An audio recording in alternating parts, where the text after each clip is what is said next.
आज मेरे प्रियो मैं आपको बताने वाला हूँ प्रार्थना के बारे में कि भोर को यीशु मसीह कैसे प्रार्थना करते थे और कहाँ प्रार्थना करते थे। आज मैं डिटेल से बताने वाला हूँ। हेलो दोस्तों, आप सभी को जेएमसी की मैं परमेश्वर का दास प्रॉफिट टिंकू आप सबका स्वागत करता हूँ एक दमदार और पावरफुल वीडियो में। रात की प्रार्थना, विश्वास की प्रार्थना, रात की प्रार्थना करेंगे और परमेश्वर का धन्यवाद करेंगे मेरे प्रियो। और आज मैं बताने वाला हूँ कि बहुत सारे लोग इन बातों को नहीं जानते मेरे प्रियो, कि आज वो सोचते हैं आखिर यीशु प्रार्थना कैसे करते हैं, कितने टाइम प्रे करते थे, आखिर क्या यीशु मसीह का प्रेयर लेवल था, और वो इस बात को नहीं जानते हैं। तो इस वीडियो में इतना डिस्कस करूंगा मेरे प्रियो कि क्या आपका प्रेयर लेवल कैसा होना चाहिए, मतलब आपकी क्या सुबह की प्रार्थना होना चाहिए, नहीं होना चाहिए। मसीह विश्वासी को सुबह जल्दी उठ के प्रे करना चाहिए या नहीं। बहुत बड़ा हादसा हुआ, जल्दी से प्रार्थना करें। एपिसोड 7 है ये मेरे प्रियो। परमेश्वर का आत्मा आपसे बात कर रहा है। मैं आपको थंबनेल दे दूंगा और थंबनेल से आप जान लेंगे कि मैं किस टॉपिक पर बात कर रहा हूं। आज बहुत सारे लोगों को एक्सीडेंट क्यों हो रहा है, प्रॉब्लम क्यों हो रही है, इसलिए मैं आपकी सुरक्षा के लिए प्रार्थना कर रहा हूं मेरे प्रियो। परमेश्वर आपको आशीष देगा, आपके घराने को, आपके परिवार को आशीष देगा मेरे प्रियो। आज मैं बात करूंगा एक नगर में बहुत सारे लोग इकट्ठे हुए थे और वो वहां पे बहुत सारे लोग थे, बीमार थे, परेशान थे, दुखी थे, लाचार थे, फुटपाथ थे, यतीम है, अनाथ है, बोलमन में, सफर में, रोगों में, चिंता में, क्लेश में, मतलब बहुत सारी प्रकार की बीमारी के अंदर वो लोग ग्रसित थे। और यीशु मसीह वहां पहुंचते हैं, उस देश में, उस कंट्री में, उस नगर में। मेरे प्रिय भाई बहनों, आपको पता है कि यीशु मसीह किसी का दुख देख नहीं सकते हैं, यीशु मसीह किसी को चिंता में देख नहीं सकते हैं, यीशु मसीह किसी को प्रॉब्लम में देख नहीं सकते हैं, यीशु मसीह किसी को रोता हुआ, चिल्लाता हुआ, बिलखता हुआ नहीं देख सकते हैं। इंसान आपको देख सकता है रोता हुआ, पर पवित्र आत्मा आपको रोता हुआ नहीं देख सकता है, आपको चिंता में कभी नहीं देखेगा मेरा परमेश्वर। इसलिए मेरे प्रियो यहाँ पे वचन क्या कहता है, और वो सारे नगर के लोग द्वार पर इकट्ठे हुए थे। उन्होंने जान लिया कि प्रभु यीशु मसीह आ रहे हैं। जिस भी नगर में प्रभु यीशु जाते थे, लोग वहां आकर जमा हो जाते थे, भीड़ की भीड़ वहां इकट्ठी होती थी। क्यों? यीशु को देखने के लिए, यीशु के उपदेश को सुनने के लिए, यीशु की बातें सुनने के लिए, यीशु का वचन सुनने के लिए, यीशु के कलाम सुनने के लिए, क्योंकि यीशु के बातों में जीवन था। यीशु मसीह के अंदर से शब्द निकलते थे, वो जीवनदायक थे। बाइबल कहती है कि शरीर से क्या लाभ हो सकता है, आत्मा तो जीवनदायक है। वचन कहता है कि परमेश्वर का आत्मा जीवन देता है। यीशु मसीह ने कहा कि मार्ग, सत्य और जीवन में हूं। यीशु मसीह ने कहा, बाइबल कहती है, चोर चोरी करने के लिए और घात करने के लिए आता है, चोर चोरी करने के लिए, घात करने के लिए आता है, पर परमेश्वर इसलिए आया है कि वो आपको जीवन दे, बहुताई का जीवन। कल मेरे प्रियो, कल मैं जो वीडियो लेकर वो मैं आपको जादू टोना, तंत्र मंत्र क्या मसीह लोगों पर चल सकते हैं, कल के वीडियो हम ये डिस्कस करेंगे। पर परमेश्वर का आत्मा मेरे अंदर से होकर के आज आपसे बातें कर रहा है और वो कहना चाह रहा है, मसीह लोगों, आप लोगों के लिए प्रभु बात कर रहा है। वो कह रहा है, मसीह लोगों, मैं आपको एक बात कहना चाहता हूं। आपकी प्रार्थना का लेवल, क्या आप बीमार हैं, आप दुखी हैं, लाचार हैं, दुखी हैं, परेशान हैं, चंगे नहीं हो पा रहे हैं, बीमारी में हैं, काफी बरस हो गए, छैया पर पड़े हुए, बिछौने पर पड़े हुए हैं, व्हील चेयर पे, टेंशन में, डिप्रेशन में, कोमा में ग्रस्त हैं, चिंता में, प्रॉब्लम में, गूंगे हैं, बहरे हैं, सुन नहीं सकते हैं, किस प्रॉब्लम में आप हो मेरे प्रिय, जिस प्रकार के रोग में आप जी रहे हैं, जिस प्रकार के रोग में क्यों ना हो, पर मैं आपको कहना चाहता हूं और आपको बताना चाहता हूं, अगर आप भी प्रॉब्लम का शिकार हैं, आप भी बंधन का शिकार हैं, आप भी प्रॉब्लम का शिकार, आप भी दुष्ट आत्माओं का शिकार हैं, तो मेरे प्रियो, मैं आपके लिए एक वचन लेकर आया हूं। मैं प्रेयर करूंगा आपके लिए और आपके परिवार के लिए, आपके बच्चों के लिए, आपके परिवार के लिए, आपके रिश्तेदारों के लिए, आपके आसपास के लोगों के लिए। अगर जिस पर कोर्ट केस चल रहा है, वो कोर्ट केस खत्म हो जाएगा। मतलब जिस भी बंधन में आप हैं, उस बंधन से परमेश्वर आपको मुक्त कर देगा, उस बंधन से प्रभु आपको आजाद कर देगा मेरे प्रिय। मैं एक वचन आपके साथ पढ़ूंगा, मरकुस उसका पहला अध्याय, उसका 34 में क्या लिखा है, और उसने बहुत से नाना प्रकार के रोगी थे और जो दुखी थे चंगा किया, और बहुतों में दुष्ट आत्माओं को निकाला। और दुष्ट आत्मा वो बोलने नहीं देता था, क्योंकि वह जानतों से पहचानती थी। आपको ये चीज नोट करना, जब यीशु मसीह दुष्ट आत्माओं को निकालते थे, तो दुष्ट आत्मा जानती थी कि ये परमेश्वर का पुत्र है।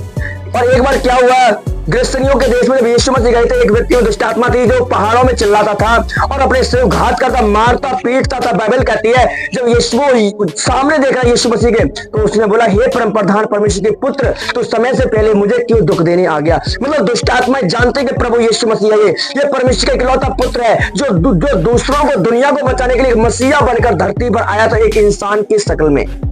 हालेलुया। परमेश्वर हमें इसलिए आया था कि हमें आज्ञा मानना सिखाए। बाइबल कहती है, यूहन्ना 3:16 में लिखा है, परमेश्वर ने प्यार किया जगत के साथ, इसलिए परमेश्वर ने अपने इकलौते बेटे को जगत में भेज दिया। हालेलुया। और यहाँ पे परमेश्वर बोल रहा है कि उस नगर में बहुत प्रकार के रोगी थे, दुष्ट आत्मा से जकड़े हुए, बीमारी से जकड़े हुए, उनको परमेश्वर ने चंगा किया, उनको परमेश्वर ने आजाद किया। उन बीमारी से, दुष्ट आत्माओं से, चिंता से, कलेश से, बीमारी से, उन परेशानी से प्रभु ने, उन दुष्ट आत्माओं के रोगियों को प्रभु ने चंगा किया, परमेश्वर ने आजाद किया। आज मेरे प्रियो, आप जिस प्रकार के दुख में हैं, जिस भी प्रकार के परेशानी में हैं, प्रभु आपको आजाद करेगा, परमेश्वर आपको छुड़ाएगा। पवित्र आत्मा मेरे अंदर से होकर कह रहा है, मेरे बच्चों, मैं तुम्हें छुड़ाऊंगा उन बंधनों से, उन बीमारी से, उन प्रॉब्लम से।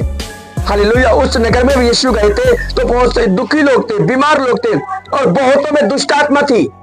बहुतों में दुष्ट आत्माओं को यीशु ने निकाला, और दुष्ट आत्मा बोलने नहीं देता परमेश्वर। अब वो खेल रही है, वो बोलना चाहिए, कमांड, उसी समय कमांड किया, निकाल दी गई।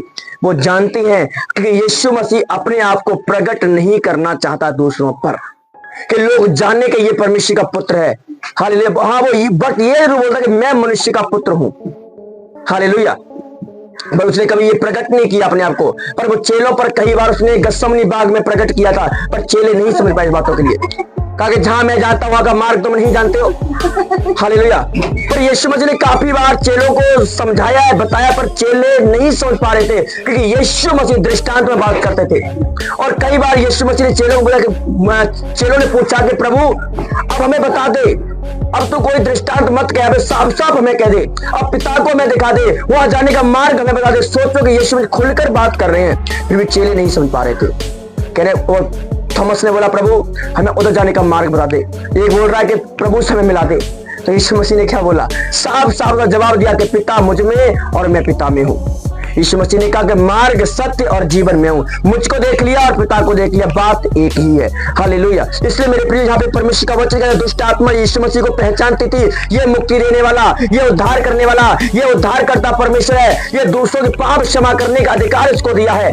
फरीसी लोग बोल रहे, एक व्यक्ति था जो लकवे के रोगी का चंगा था, लकवे का रोगी था, और जब यीशु मसीह ने उसको खबर आई जब तेरे पाप क्षमा हुए, उससे तो फरीसी बोल रहे कि इसको किसने अधिकार दे दिया? यीशु मसीह ने कहा, क्या सहज है ये कहना कि तेरे पाप क्षमा हो जाए, उठ और चल फिर। वो लोग डर गए, का इससे भाई साहब हम कैसे सामना कर सकते हैं? ये तो बात ही ऐसी बोलता है कि हमें चुप होना पड़ जाता है। हालेलुया। तो यीशु मसीह जब छोटे से थे, 12 साल के थे, तब वो फरीसियों के सामने गए। बाइबल कहती है कि यीशु मसीह उनके मुंह को बंद कर दिया, क्योंकि परमेश्वर का आत्मा उनके संग संग था। और यहाँ पे क्या लिखा है, मैं इसकी पढ़ूंगा।